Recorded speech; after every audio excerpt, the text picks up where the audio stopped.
மாதம் இது அல்லவோ? இதை சிறப்பாய் கொண்டாடிடவே கூறப்பட்டு வாரிர் தோழா, தேவத்தாயின் மாதம் இது அல்லவோ?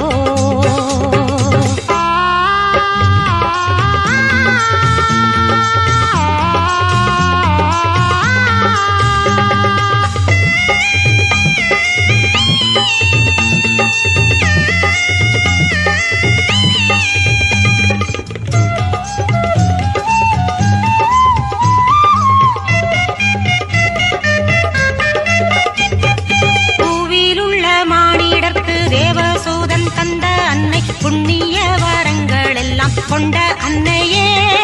பூவிலுள்ள மானிடர்க்கு தேவசூதன் தந்த அன்னை, புண்ணிய வரங்கள் எல்லாம் கொண்ட அன்னை.